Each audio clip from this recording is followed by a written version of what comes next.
नमस्कार दोस्तों। जो आरआरबी जेई और एएलपी में जो कंप्यूटर का जो क्वेश्चन पूछा गया है उसको इसमें कवर किया जा रहा है। ठीक है, तो देखिएगा इसमें पहला जो क्वेश्चन है क्या पूछा है कि पावर पॉइंट टेम्पलेट बदलने का ऑप्शन कहाँ मिलता है। ठीक है, तो ये आपको बताना है। जैसे अलग अलग मेन्यू बार में हम लोग देखते हैं, अलग अलग टैब होता है, उसमें क्लिक करने पे कौन कौन सा फंक्शन आता है। ठीक है, तो देखिएगा आप डिजाइन मेन्यू बार में जाइएगा, डिजाइन टैब में, तो आपको थीम सेक्शन में जाके आप बदल सकते हैं। ठीक है, तो देखिएगा इसमें क्या लिखा हुआ है कि पावर पॉइंट के टेम्पलेट बदलने या नया टेम्पलेट लगाने के डिजाइन टैब पे जाकर थीम सेक्शन में हम लोग चुन सकते हैं। ठीक है, और इससे जुड़े हुए जैसे पावर पॉइंट में अलग अलग जो टैब होता है उसका जो टूल है वो ध्यान दीजिएगा। जैसे हम देखिएगा होम टैब होम होम, और फिर देखिए होम में हम लोग न्यू स्लाइड मिल जाएगा, लेआउट भी न्यू होम में मिल जाएगा, डिलीट स्लाइड और डुप्लीकेट स्लाइड। ठीक है, लेकिन अगर स्लाइड साइज बदलना हो तो हम लोग कहाँ जाएंगे, डिजाइन में। ठीक है, और अगर जो फॉर्मेट बैकग्राउंड करना है वो कहाँ जाएगा, डिजाइन में जाना पड़ेगा। ठीक है, उसके बाद देखिएगा व्यू सेक्शन में आपका स्लाइड मास्टर है, और इंसर्ट में स्लाइड नंबर आप इंसर्ट कर सकते हैं। हेडर और फुटर बहुत इंपॉर्टेंट फंक्शन है कि हेडर फुटर कहाँ है आप ऐड कर सकते हैं, तो वो आपका इंसर्ट मेन्यू बार में आपको जाना पड़ेगा। ठीक है, चलिए दूसरा देख लेते हैं कि यहाँ पे देखिएगा और इम्पोर्टेंट टूल्स है। जैसे कि इंसर्ट मेन्यू बार में जो होता है, आप टेक्स्ट बॉक्स कर सकते हैं, वर्ड आर्ट कर सकते हैं, स्मॉल आर्ट कर सकते हैं। टेबल को अगर आपको इंसर्ट करना है तो इजीली इंसर्ट कर सकते हैं। चार्ट अगर फॉर्मेट करना है तो सब इंसर्ट मेन्यू बार में आप जाके कर सकते हैं। ठीक है, अगर आपको वर्ड आर्ट करना है तो इंसर्ट मेन्यू बार से वर्ड आर्ट में जोड़ना पड़ेगा। टेक्स्ट बॉक्स तो ये टेक्स्ट बॉक्स में, स्मार्ट आर्ट तो स्मार्ट आर्ट, और टेबल तो ये टेबल इंसर्ट में जाना पड़ेगा, और चार्ट भी बनाना आराम से आप इंसर्ट मेन्यू बार में चार्ट बना सकते हैं। ठीक है, पिक्चर भी इंसर्ट कर सकते हैं, और शेप और साइज अलग अलग शेप को अभी इंसर्ट कर सकते हैं। मान के चलिए ट्रायंगल को इंसर्ट करना है, then you can go to the insert menu bar and easily tap the triangle shape, then you will get the shape of triangle. Okay, समझ रहे हैं बात को। उसी प्रकार देखिएगा डिजाइन मेन्यू बार में हम लोग क्या कर सकते हैं, थीम में अभी बता दिए कि थीम सेक्शन में आप टेम्पलेट को ले सकते हैं। ठीक है, और उसके बाद यहाँ पे देखिएगा डिजाइन में ही वेरिएंट है, और आपका और क्या है देखिएगा कि डिजाइन में बैकग्राउंड स्टाइल भी आपका मिल जाएगा डिजाइन में। ठीक है, अब ये काफ़ी इंपॉर्टेंट है कि ये ट्रांजेक्शन और एनिमेशन। ट्रांजेक्शन मतलब मान के चलिए कोई भी चीज़ आप ऑन करते हैं तो अचानक जो आता है सामने वाला, ठीक है, जैसे छोटा है फिर बड़ा है फिर बड़ा है, इस प्रकार नहीं देखते हैं, बड़ा बड़ा बन जाता है इस प्रकार, तो ये ट्रांजेक्शन है। और एनिमेशन में आप समझ रहे हैं कि एनिमेशन जो टूल्स है वो कहाँ मिल देगा। ठीक है, तो ट्रांजेक्शन टू दी स्लाइड, और देखिए ट्रांजेक्शन का इफेक्ट ऑप्शन बदलना, जैसे इफेक्ट में ऑप्शन जाके इफेक्ट ऑप्शन बदल सकते हैं। ठीक है, और जैसे मान के चलिए एनिमेशन में किसी ऑब्जेक्ट को जोड़ना है तो एनिमेशन में जाके जोड़ सकते हैं। ठीक है, और एनिमेशन पेन है, जैसे एनिमेशन पेन को देखना, एनिमेशन क्या है तो एनिमेशन पेन, और ट्रिगर सेट के लिए एनिमेशन ट्रिगर करना पड़ेगा। ठीक है, चलिए और हम लोग देखते हैं कि जो स्लाइड शो होता है। ठीक है, तो स्लाइड शो में क्या है, जैसे स्लाइड शो, तो देखते हैं कि स्लाइड शो करने मतलब जो हम लोग पावर पॉइंट में बनाते हैं तो पहला पेज नंबर है, स्लाइड है, फिर नेक्स्ट में जो आता है दूसरा, बहुत सारा हम लोग मान के चलिए पीडीएफ टाइप का कोई फॉर्मेट बनाए या फिर कोई डिजाइन इंक्लूड किए हैं, तो अब पहला स्लाइड में आ गया, फिर दूसरा स्लाइड आया, तीसरा स्लाइड। ठीक है, फिर बाद लास्ट में ब्लैंक हो जाता है ना, तो समझ लेते हैं कि खत्म हो गया। तो ये बिगिनिंग से आप कर देखिए यहाँ क्या लिखा है कि करंट स्लाइड शो या करंट स्लाइड शो। ठीक है, तो स्लाइड शो में जाके फ्रॉम करंट स्लाइड करेंगे। ठीक है, जो चल रहा है उसको जा सकते हैं। फिर रिकॉर्ड स्लाइड शो मतलब फिर स्लाइड शो में जाके रिकॉर्ड स्लाइड शो करेंगे, फिर वही सेटअप स्लाइड शो कर सकते हैं। ठीक है, अब यहाँ देखिएगा रिव्यू और कमेंट में क्या क्या आता है कि जैसे रिव्यू आप मेन्यू बार टैब चुनते हैं, मेन्यू रिव्यू ये सारा अगर चुनते हैं, जैसे आपका स्पेलिंग चेक करना है, ठीक है, तो हम लोग देखते हैं कि F7 या फिर ऑटो करेक्ट कर लेता है। ठीक है, तो इसमें अगर कहाँ मिलेगा ये स्पेलिंग और grammar check, review menu bar में, ये समझ गए बात को। तो जहाँ भी आपका रिव्यू टैब है वहाँ आप क्या कर सकते हैं, स्पेलिंग और ग्रामर चेक कर सकते हैं। ठीक है, और रिव्यू में भी आप क्या कर सकते हैं, कमेंट कर सकते हैं। ठीक है, रिव्यू में आपका कमेंट मिल जाएगा, रिव्यू सेक्शन में कमेंट मिल जाएगा, और रिव्यू में भी आपका कंपेयर भी है, प्रेजेंटेशन को कंपेयर करने के लिए रिव्यू में ही जाना पड़ता है। तो रिव्यू में 3 इंपॉर्टेंट चीज़ हो गया, पहला स्पेलिंग चेक कर सकते हैं और ग्रामर चेक कर सकते हैं, दूसरा कमेंट कर सकते हैं, और तीसरा कंपेयर कर सकते हैं। व्यू मेन्यू बार में देखिएगा क्या क्या है, जैसे नॉर्मल स्लाइड है तो नॉर्मल व्यू कर देंगे, और स्लाइड शॉर्टर भी कर सकते हैं। और रीडिंग देखिएगा हम लोग 3 प्रकार का व्यू देखिए, एक आउटलाइन व्यू होता है, नॉर्मल व्यू होता है, और रीडिंग व्यू होता है। इस प्रकार का व्यू आपको कहाँ मिल जाएगा, व्यू मेन्यू बार में। ठीक है, और नोट पेज को देखना है तो जो भी हम लोग नोट पेज करेंगे, और ग्रिड लाइन होता है और गाइड्स जो होता है उसमें ग्रिड लाइन और गाइड मेंशन किया रहता है। ठीक है, तो जूम इन और जूम आउट मतलब हम छोटा भी कर सकते हैं और बड़ा भी कर सकते हैं, ये कहाँ मिलेगा, आपका व्यू सेक्शन में मिलेगा। ठीक है, ये इंपॉर्टेंट है। उसके बाद आइए देखिएगा ऑडियो वीडियो हाइपरलाइन से जुड़े, जैसे ऑडियो वीडियो को आप मान के चलिए जोड़ना है तो कहाँ से जाइएगा, इंसर्ट टैब में जाइएगा, फिर ऑडियो वहाँ लिखा रहेगा, ऑडियो, फिर इंसर्ट से भी आप वीडियो कर सकते हैं और इंसर्ट से में आप लिंक को भी इंसर्ट कर सकते हैं, ठीक है। और एक्शन बटन से आप इंसर्ट को एक्शन कर सकते हैं, ठीक है। चलिए अतिरिक्त टूल में हम लोग देखते हैं कि फॉर्मेट प्रिंटर कहने मतलब मान के चलिए इस प्रकार कोई लिखा है, ठीक है, ABC, और यही चीज़ आपको फिर से आपको लिखना है, तो केवल आप सीधा कॉपी कीजिए और फॉर्मेट प्रिंटर कर दीजिएगा। फॉर्मेट प्रिंटर में ये सेम चीज़ का जो भी आप एक्शन करते हैं, चाहे फॉन्ट साइज हो, फॉन्ट कलर हो और इटैलिक मोड में हो, कोई भी चीज़ है तो ये सीधे कॉपी कर देता है, समझे। और जब ये कर्सर इसका क्या हो जाएगा, पेंटर जैसा हो जाता है। फॉर्मेट पेंटर में ही आपका कर्सर कैसा हो जाता है, फॉर्मेट पेंटर जैसा हो जाता है, ठीक है। तो ये कहाँ मिलेगा आपको, होम सेक्शन में मिलेगा, ठीक है, फॉर्मेट पेंटर। उसके बाद हम लोग आगे चलते हैं। जैसे देखिएगा सिलेक्शन पेन को खोलना, जैसे ऑब्जेक्शन को मैनेज करने के लिए, तो कहाँ मिलेगा आपको, होम में, फिर सिलेक्शन पेन में मिल जाएगा, ठीक है। अगर अरेंज करना हो तो भी आपका होम सेक्शन में, होम टैब में अरेंज मिलेगा। और जैसे क्रॉप से पिक्चर को काटना है तो पिक्चर फॉर्मेट में जाके क्रॉप करना पड़ेगा, ठीक है। अब पावर पॉइंट का जैसे देखिएगा PPTX होता है। आप 2007 के बाद तो हम लोग देखते हैं कि जो एक्सटेंशन है वो बदल गया है ना। तो इसका देखिएगा एक्सटेंशन क्या है कि PPT है तो ये पुराने वर्जन में होता था, अब क्या हो गया, PPTX होता है, ठीक है। पावर पॉइंट का जो XML है नए वर्जन में हो गया, ठीक है। पावर पॉइंट शो है तो PPSX भी हो सकता है, और पावर पॉइंट अगर टेम्पलेट है तो POTX हो सकता है, ठीक है। तो याद रखिएगा PPT जो होता है वो पहले हो गया, पहले पुराने वर्जन में, और जो नए वर्जन में हो गया क्या आपका PPTX, ठीक है। अब यहाँ इंपॉर्टेंट है देखिएगा कि हम power point MS power point में जा रहे हैं, ठीक है, जिसमें हम लोग जैसे स्लाइड शो के बारे में जितना भी रिप्रेजेंटेशन होता है उसको MS पावर पॉइंट में ही करते हैं, ठीक है। जैसे मान के चलिए अगर न्यू स्लाइड लेना है तो आपको Ctrl+M देना पड़ेगा, ठीक है। Ctrl+M shortcut keys for new slide, okay. तो D से क्या हो जाएगा, Ctrl+D, स्लाइड या ऑब्जेक्ट का डुप्लीकेट होगा, D फॉर डुप्लीकेट याद रखिएगा, ठीक है। तो D से डुप्लीकेट हो जाएगा, ठीक है। उसके बाद हम लोग आते हैं Ctrl+Shift+D, तो ये क्या होगा, केवल D रहता तो डुप्लीकेट हो जाएगा, लेकिन ये D क्या करेगा, स्लाइड को ही डुप्लीकेट करेगा। मान के चलिए कोई भी आप स्लाइड लिए हैं, यहाँ पे ABC लिखे हैं, तो यही स्लाइड को फिर से आपको डुप्लीकेट करना है, तो क्या हो जाएगा, Ctrl+Shift+D, तो ये स्लाइड को ही डुप्लीकेट हो जाएगा, ठीक है। उसके बाद हम लोग देखते हैं Ctrl+Shift+C, ये कॉपी फॉर्मेट है, फॉर्मेट कॉपी करना, ठीक है। जैसे इसमें हम लोग देखिएगा फॉर्मेट प्रिंटर के बारे में तो हम बता दिए, जितना भी फॉन्ट साइज है, इटैलिक है, कोई भी मोड आप पहले से क्रिएट करके रखें, देन अगर वही टाइप का मोड आप कॉपी करना चाहते हैं तो सीधा के फॉर्मेट पेंटर में जाते हैं, और वही फॉर्मेट पेंटर का शॉर्टकट की क्या है आपका, Ctrl+Shift+C, ठीक है। और B से आपको जानते हैं कि ये पेस्ट होता है ना, तो यही फॉर्मेट पेस्ट करना, ठीक है। तो Ctrl+Shift+B, तो सिंपल क्या है कि मान के चलिए अगर पावर पॉइंट का बात नहीं करते तो Ctrl+C क्या है, कॉपी हो गया, Ctrl+P B क्या हो गया आपका, पेस्ट हो गया, Ctrl+P क्या हो गया, प्रिंट हो गया, है ना। तो ये यहाँ पे ध्यान दीजिएगा कि Ctrl+Shift+B ये पावर पॉइंट में हम लोग पेस्ट करते हैं कोई भी फॉर्मेट पेंटर को, ठीक है। चलिए F5 क्या है, ये काफ़ी इंपॉर्टेंट है। F5 में हम लोग स्लाइड शो को पहली स्लाइड से, ठीक है। तो F5 अगर कोई भी आप क्रिएट करके रखें तो F5 से क्या होगा, आपका स्लाइड शो शुरू हो जाएगा, ठीक है।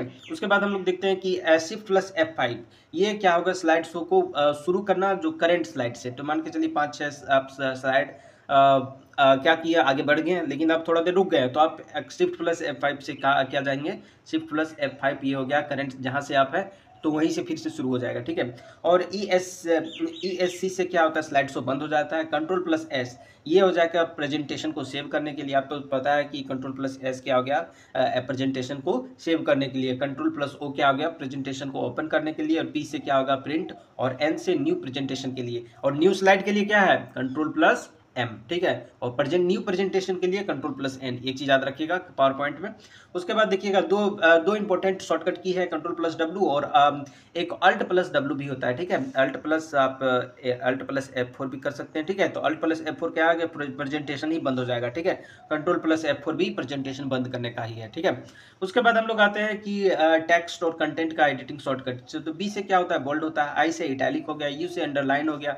E से क्या होता है, सेंट्रल से हम लोग देखते हैं अलाइनमेंट का, जैसे हो गया left align, right align, justified, central alignment, ठीक है। तो यहाँ पे देखिएगा कंट्रोल ये सेंट्रल में अलाइन करेगा। L से क्या हो गया, लेफ्ट अलाइन, R से क्या हो गया, राइट अलाइन, और J से जस्टिफाइड, ठीक है। जस्टिफाई मतलब इक्वली सब कुछ जस्टिफाई कर देगा, ठीक है। अब हम लोग देखते हैं जे देखिए दो चीज याद रखिएगा, Y है ना, जैसे Ctrl+, यहाँ हम आपको याद कराने का तरीका बताते हैं। ये Ctrl+Y है, ये होता है रीडू। तो रीडू को याद करने के लिए इसको Y को ही आप R ऐसे करके बदल सकते हैं, R ये हो गया, R से रीडू, ठीक है। Y से देखिए याद करने का तरीका, Y को आप ऐसे करके ऐसे कर दीजिए, R हो गया तो रीडू हो गया, ठीक है।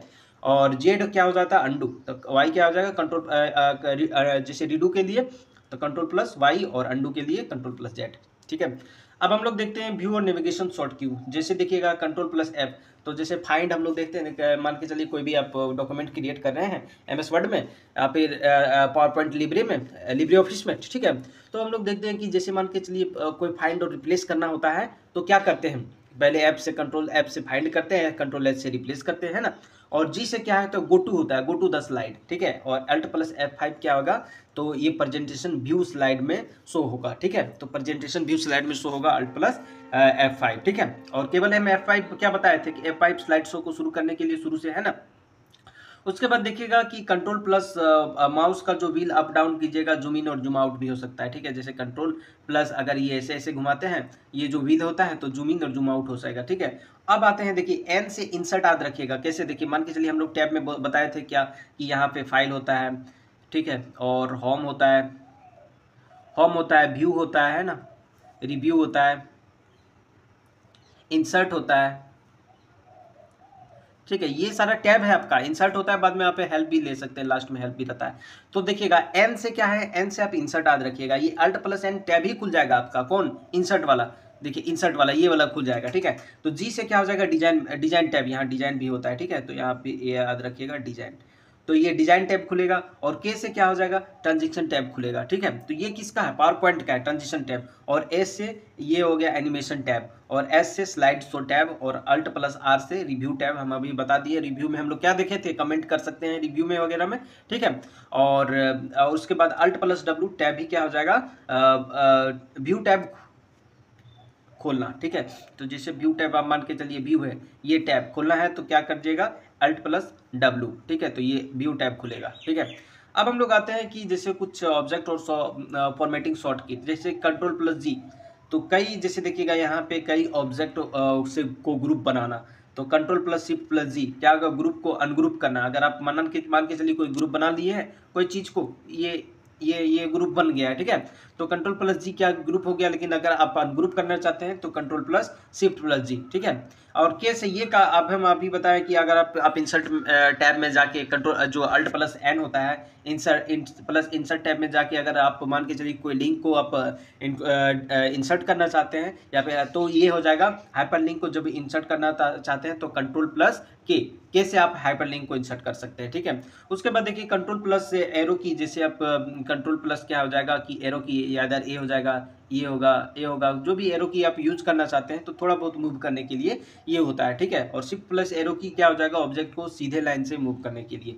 उसके बाद देखिएगा यहाँ दो इंपॉर्टेंट चीज बताते हैं, जैसे देखिएगा कंट्रोल प्लस शिफ्ट प्लस जो इंक्रीजमेंट, जो आपका इंक्रीमेंट का साइन है और डिक्रीमेंट का साइन है, देखिए मान के चलिए कोई साइज इस तरह है। ठीक है, तो साइज है इस तरह है ना, कैसे याद कीजिएगा, हम बता रहे हैं, जैसे साइज इस तरह कोई भी चीज है, आप मान के चलिए खींच रहे हैं तो इधर बाहर करेंगे ना तभी तो खींचाएगा ना, ऐसे खींचेगा तभी तो बड़ा होगा, ये नहीं होगा।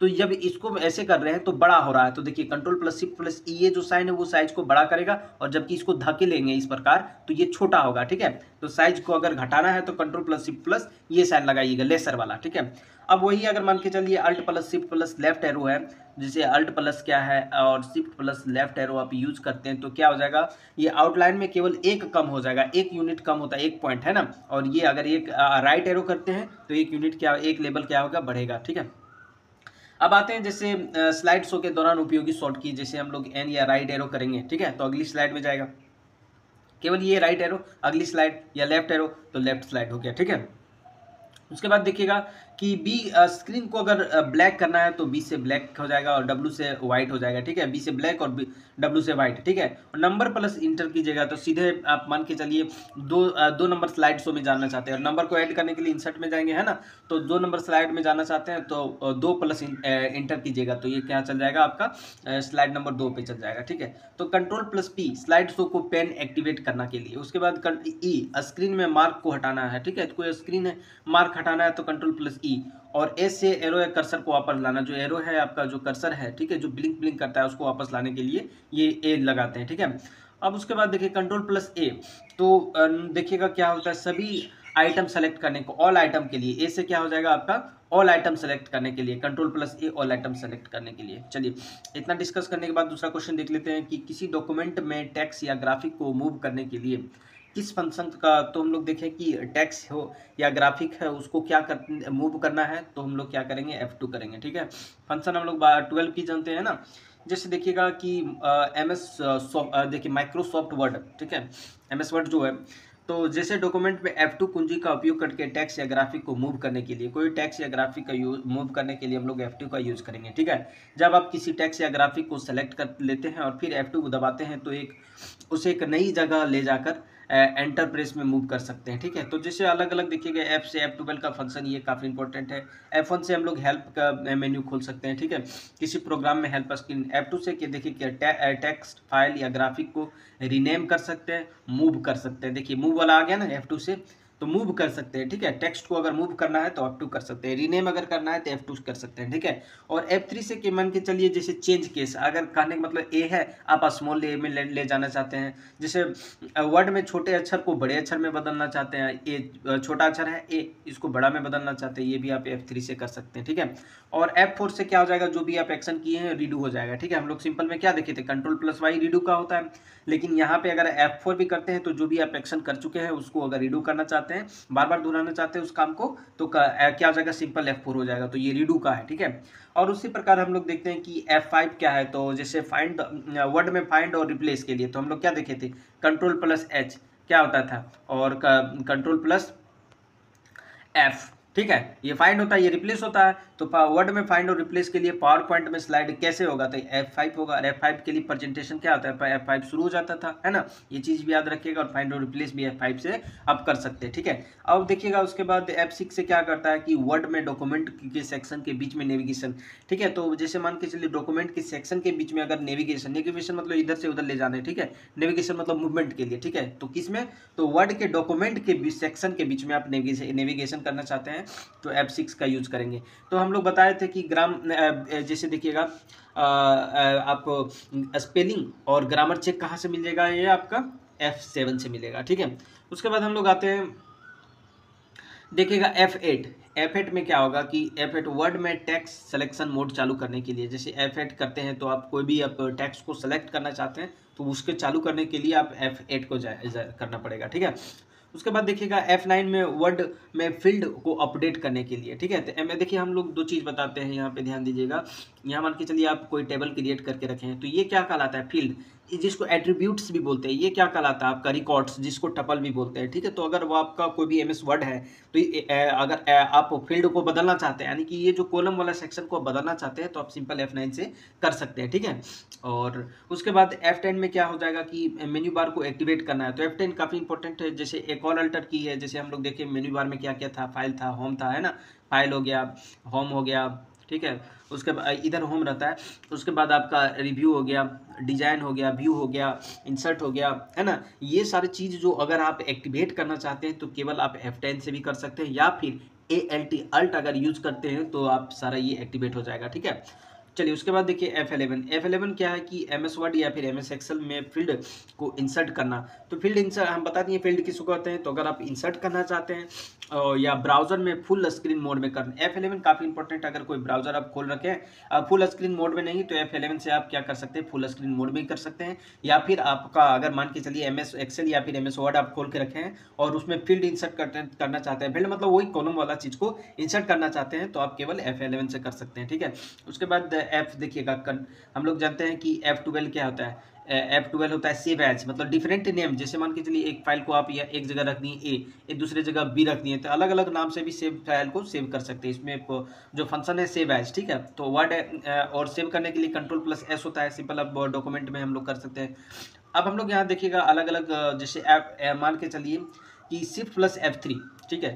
तो ये क्या करेगा, वर्ड में टेक्स्ट केस को बदलना, तो हम लोग देखते हैं अपर केस, ये A B ये सारा क्या अपर केस है, ठीक है, लोअर केस। उसके बाद कैपिटलाइज ईच वर्ड, तो अगर मान के चलिए S लिखा हुआ है, ठीक है, तो इसमें सारा कैपिटल कर देगा, ठीक है। तो ये चीज़ समझ गए हैं कि shift plus F3, shift plus क्या है कि आपके पास अगर शिफ्ट प्लस F3 है तो सारा क्या आ गया, केस बदल जाएगा, ठीक है, वर्ड में केस बदल जाएगा।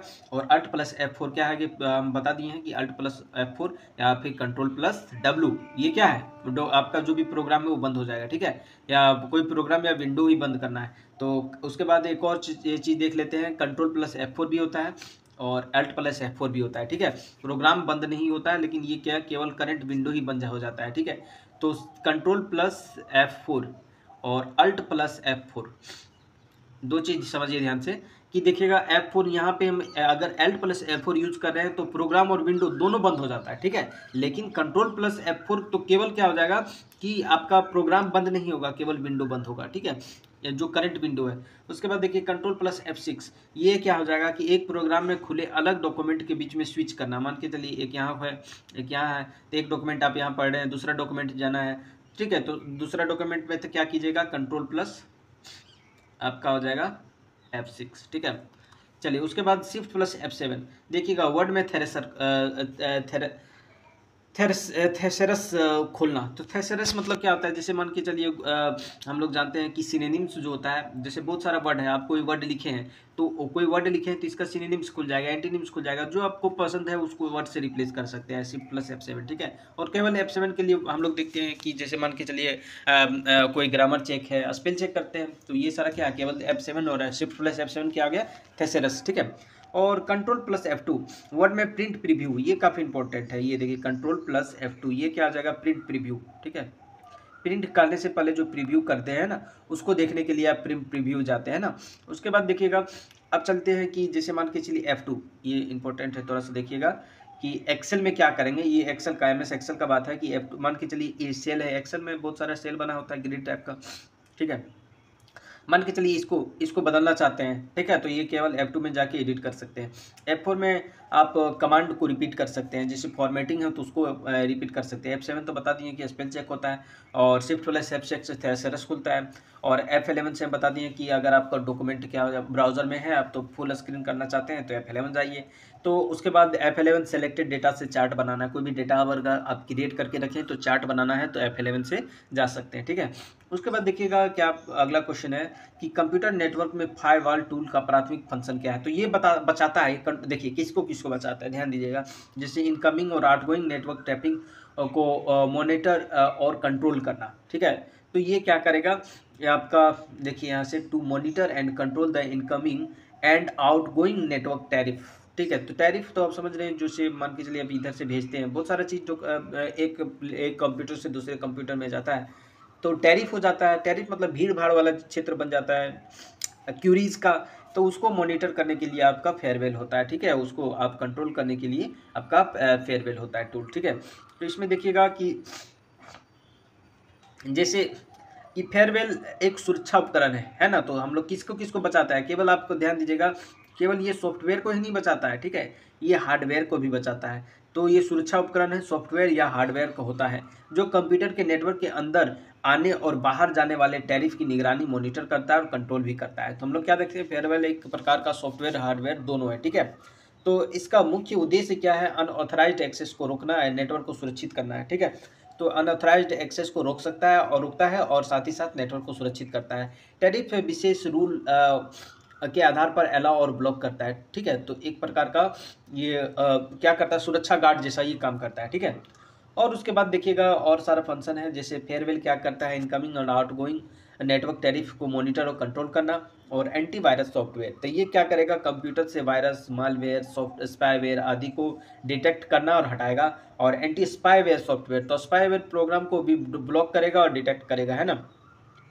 और उसके बाद इंक्रिप्शन में हम लोग जैसे डाटा को कोड में बदलकर सुरक्षित किया ताकि कोई दूसरा व्यक्ति, अनधिकृत व्यक्ति उसे ना पढ़ सके, ठीक है। बैकअप सॉफ्टवेयर क्या है कि जैसे महत्वपूर्ण डेटा आदि को अगर आप लॉस होने से पहले रिकवर किया जा सकता है, तो रिकवरी के लिए बैकअप सॉफ्टवेयर करते हैं। ऑथेंटिकेशन आप जानते हैं कि पासवर्ड लगाएं, उसके बाद हम लोग देखते हैं कि तभी जाके आपका बहुत सारी चीज़ पूछता है, मान के चलिए OTP वगैरह पूछता है, तो एक्सेस देने के लिए क्या है, एक प्रकार का ऑथेंटिकेशन होता है, ठीक है, सही यूजर और सिस्टम नेटवर्क तक पहुंचाने के लिए, ठीक है। उसके बाद देखिएगा इंट्रूजन डिटेक्शन सिस्टम IDS। तो ये क्या होता है, अनऑथराइज्ड एक्सेस को डिटेक्ट करना। अगर कोई अनऑथराइज्ड एक्सेस हो रहा है तो उसको डिटेक्ट करता है, ठीक है। उसके बाद इंट्रूजन प्रिवेंशन सिस्टम, नेटवर्क संदिग्ध गतिविधि को डिटेक्ट करता है, ठीक है। उसके बाद ये काफ़ी इंपॉर्टेंट है, VPN। तो VPN मतलब होता है वर्चुअल प्राइवेट नेटवर्क। ये इंटरनेट पर सुरक्षित और निजी कनेक्शन बनाए रखता है डेटा इंक्रिप्टेड के साथ। हम लोग देखते हैं वाईफाई ऑन करते हैं तो वहाँ VPN वगैरह पूछता है ना, तो ये क्या है, एक प्रकार का सुरक्षित नेटवर्क और निजी कनेक्शन को बनाए रखता है, ठीक है। सिक्योरिटी पैचेज एंड अपडेट्स, तो क्या होता है कि सिस्टम और सॉफ्टवेयर के कमजोर हिस्सों को अपडेट करता है। और डिजिटल सिग्नेचर, तो हम लोग जानते हैं कि ये क्या है, ऑथेंटिकेशन का एक प्रकार है। उसके बाद देखिएगा मल्टी फैक्टर ऑथेंटिकेशन, ये लॉगिन करते समय OTP वगैरह जो पूछता है, ठीक है, तो ये मल्टी फैक्टर ऑथेंटिकेशन होता है। पासवर्ड मैनेजर में इसमें मजबूत पासवर्ड जनरेट और सुरक्षित करने या स्टोर करता है, ठीक है। और कंटेंट फिल्टरिंग सॉफ्टवेयर, ये क्या है आपका, अवांछित तो वेबसाइट और कंटेंट ब्लॉक करता है, ठीक है। उसके बाद सिक्योर सॉकेट लेयर, तो ये क्या है, वेबसाइट पर डाटा को सुरक्षित रूप से भेजने के लिए इंस्क्रिप्शन में से HTTP क्या है, हाइपरटेक्स्ट ट्रांसफर प्रोटोकॉल सिस्टम होता है ना। तो ये सारे चीज़ को क्या करता है, सिक्योर करता है। उसके बाद देखिएगा यहाँ पे आता है अगला क्वेश्चन, एक्सेल में सेल A2 और B2 के वैल्यू को गुना करने के लिए सेल C3 में कौन सा फॉर्मूला लगाया जाना चाहिए। तो देखिएगा गुना करने का है तो सेल 3 में आपका A2 इंटू B2 लगेगा, ठीक है। चलिए इसमें देखिएगा, मान के चलिए आपको सम करना है, ये थोड़ा थोड़ा चिन्ह देख लिए, ध्यान दीजिएगा, ये पूछ सकता है। तो MS एक्सेल में देखिएगा, MS एक्सेल में सूत्र को बराबर चिन्हों से शुरू करना अनिवार्य है। तो MS एक्सेल इस प्रकार होगा, ठीक है। और सम है, कहने मतलब MS एक्सेल शुरू हो रहा है, सम करना है किसको किसको, कि आप याद रखिएगा, जो कॉलम है उसको क्या A से इंडिकेट करते हैं, रो 1 2 3 4 5 इस तरह करते हैं ना। तो जो सेल है, सेल को इंडिकेट करने के लिए तो सम क्या है कि आप A1 में जाइए और A5 में जाइए, दोनों को सम करना है, दोनों के बीच में आपका ये साइन होना चाहिए, ठीक है। अब देखिए गुना, मान के चलिए अन्य ऑपरेटर देख लीजिएगा कि जोड़ के लिए ये हो जाएगा घटाव गुना, और भाग के लिए ये, और घात मतलब पावर के लिए ऐसे होता है, ठीक है, जैसे तीर का पावर 2 इस प्रकार हो जाता है, ठीक है। और ध्यान दीजिएगा बराबर, तो आप जानते हैं बराबर हो गया बड़ा ये छोटा, और बड़ा से बड़ा या बराबर, ये छोटा से छोटा या बराबर होता है, और ये बराबर नहीं होता है, ठीक है। चलिए उसके बाद हम लोग देखते हैं कि यहाँ पे ध्यान दीजिएगा, सूत्र सीधे सेल में मौजूद मानों को का उपयोग करने के बजाय सेल संदर्भ, जैसे कि आप A1 B5 C10 और उसके बाद C20 का उपयोग करते हैं। यह डेटा बदलने का स्वचालित रूप और परिणाम को अपडेट अनुमति करता है। A1 मतलब क्या होता है कि सूत्र को कॉपी किया तो पंक्ति R और कॉलम बदल जाते हैं, ठीक है। चलिए ये सब, उसके बाद देखिएगा ये क्या है आपका, डॉलर का साइन लगा है जब सूत्र को कॉपी करना चाहते हैं। तो ये क्या है आपका, डॉलर का जो साइन लगा हुआ है, तो अगर आप सूत्र को कॉपी किया जाता है और पंक्ति और कॉलम स्थिर रहता है, तो ये डॉलर जो मतलब है क्या है, कॉलम A कॉलम और 1 पंक्ति अस्थिर रहेंगे। तो जैसे ये कहने मतलब ये क्या है आपका, ये कॉलम हम बता दिए, ये पंक्ति होता है, इस प्रकार होता है ना। जैसे मान के चलिए ये हो गया, B हो गया, C हो गया, यहाँ पे आपका 1 हो गया, 2 हो गया, तो $1 और $A यानी ये वाला और 1 ये क्या होगा, स्थिर रहेगा, बाकी सब चेंज हो जाएगा लेकिन ये वाला स्थिर नहीं होगा, समझे बात को। उसके बाद जैसे मान के चलिए आपको जोड़ना है या फिर गुना करना है, तो ये वाला फंक्शन देख लीजिए क्या है कि हम पहले बताए MS एक्सेल शुरू होगा इस फंक्शन से। तो पहले A1 और B1 को जोड़ा जाएगा, तो ये इसको जोड़ा जाएगा, यानी कॉलम इधर A हो गया और इधर रो 1 हो गया, मतलब यहाँ जो संख्या होगा जैसे 9 है, और यहाँ B है, यहाँ भी 1 है, यहाँ 2 है, तो दोनों को पहले जोड़ दिया जाएगा तो 11 हो गया। और फिर C है और यहाँ 2 होगा, तो फिर 2 से क्या होगा, गुना हो जाएगा, है ना। फिर परिणाम C से गुना कर दिया जाएगा, इस प्रकार होता है फंक्शन। उसके बाद देखिएगा यहाँ जैसे सम है तो जोड़ने के लिए, एवरेज निकालने के लिए इफ, और जो लुकअप होता है उसको देखने के लिए, ठीक है। तो इस प्रकार है फंक्शन, ये बहुत ज़्यादा इंपॉर्टेंट नहीं। चलिए आगे आ जाते हैं। MS एक्सेल का जो महत्वपूर्ण सूत्र है उसको ध्यान दीजिएगा, ठीक है। जैसे मान के चलिए सम करना है, तो सम करने में बता दिए कि कॉलम को आप किस प्रकार आप इंडिकेट करते हैं, ABCD Z से होता है, रो को 1 2 3 4, है ना। तो जैसे देखिएगा आप सम करना है, सम बराबर साइन देके सम A1 से A5, ठीक है। तो यहाँ A हो गया, यहाँ 1 2 3 4 5, ठीक है। तो यहाँ पे आपका जो डेटा रहेगा, ठीक है, यहाँ है, यहाँ है, यहाँ है, ठीक, ये सब को जोड़ देगा, ठीक है। तो यहाँ पे देखिए जितना तक देते हैं कि A1 से A5 तक संख्याओं को योग करेगा। एवरेज मतलब एवरेज निकाल देगा। और मीन मतलब क्या होता है, जैसे देखिएगा माइनस करता है, जैसे संख्याओं के समय छोटी संख्या ज्ञात करना, तो मिनिमम नंबर आपको ज्ञात कर देगा, ठीक है। तो मीन मतलब यहाँ पे क्या होता है कि जैसे C1 और C8 से C1 से C8 तक सबसे छोटी संख्या होती है। MIN मतलब मिनिमम और MIX मतलब मैक्सिमम। और काउंट मतलब ये काउंट करेगा कि कितना सेल है, ठीक है, कितना संख्या है उसमें, ठीक है। और उसके बाद हम लोग मल्टीप्लाई कर सकते हैं, और उसके बाद दो प्रोडक्ट भी का फॉर्मूला लगा सकते हैं, ठीक है। चलिए उसके बाद यहाँ थोड़ा सा देख लीजिएगा इधर, ये तो बता दिए कि Ctrl+C से कॉपी होता है, और फिर Ctrl+Alt+B दबाकर मल्टीपल ऑप्शन चुने जा सकते हैं। चलिए ये छोड़िए,